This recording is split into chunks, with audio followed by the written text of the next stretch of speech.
I was going to show up late today, so I asked Sam if he could like put me on the list. He's like, yeah, I mean, you're going to be driving pretty far. And he asked me, why are you willing to drive 45 minutes up here from the city? And I said, because you have a parking lot. Because I live in Greektown, directly in the city, and we don't have a parking lot. I mean, in the winter we have something called parking spot holders, but those are just the homeless that froze to death. Now, as soon as the mayor can figure out how to monetize that so we can rent them out like dibs, it's going to be a lot better for us, right? I feel like the last few weeks have been pretty divisive on social media. Anyone else feel that? It's pretty divisive. And I'm ashamed to say this because I don't normally do this, but I started to mute and even block a lot of my friends and family, especially extended relatives too. All those back to school pictures.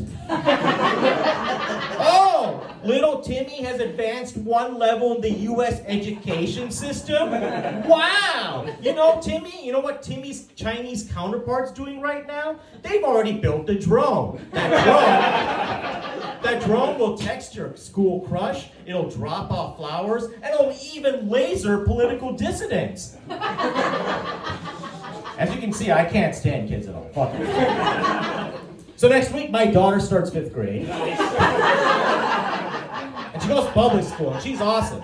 Now, I like to talk about my daughter in my jokes, but she always refers to me as father in these stories because you people ruined daddy. Yeah, it took you a little bit, right? Now, my daughter is awesome. She does martial arts, she plays soccer, she's kind and empathetic, and she's smart.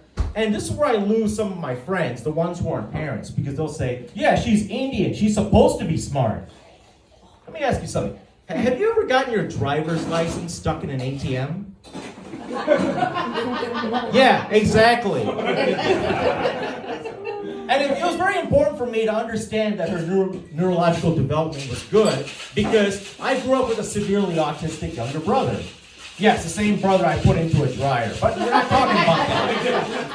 So when we found out my wife was pregnant, and notice I didn't say we are pregnant because that wasn't the case, I was like, oh man, I don't know what's going to happen. And I'll never forget at the hospital when she fell out of her mother, and they took her away for a few moments. You know, they did the APGAR score and all that stuff. And then when the nurse comes back with the baby, you know, my wife's wanting to hold her, and I'm like hip checking her, like, tell me straight, doctor. And I felt like Forrest Gump. Is she smart or is she like me? And thankfully, the doctor said she's like she. And I'm like, whew, that's great. And she truly is. You know, she actually does well in her STEM classes, math and science and everything. And if she wanted to, she could be an engineer just like her grandfather. And then people will ask me, aren't you an engineer like your father? No, I'm an alcoholic just like my grandfather. You know, I feel like I've known my kid her whole life. But it doesn't matter how old my kid gets. There's something that I still have to work on. The problem with being a parent is you have to learn how to make conversations with other parents that aren't already your friends. The first week of school, you know, there's always parents talking to me. I have my headphones in. I'm just mad at everything. I'll never forget, like last year, this mother kept going, oh, which one's yours? And I said, oh, that's my daughter. She's coming out. And she has very long hair. And she's like, oh, your daughter's so beautiful. That long, luscious Indian hair. Wow, she's so beautiful. And I'm getting irritated. Because why wasn't my wife there to pick her up? Oh, because we believe in sharing responsibilities. And I'm an ally. So, I'm like, all right, which one's yours, lady? She's like, oh, those two boys there. There's a 3rd grader and a 5th grader. I'm a boy, Mom. I was like, hey, hats off to you. I support trans parents. She never talked to me after that, right? But I'll end on this, though. Because we have an awesome daughter, a lot of our nosy friends and family and other parents will be like, well, why don't you have another kid? Doesn't your child want a sibling? You just have one kid? No, it's not just. We have a kid, and she's amazing. But I like to make it awkward for these people, because when they ask my wife, it's not fair to her. You know, don't ask a woman why they don't have more kids.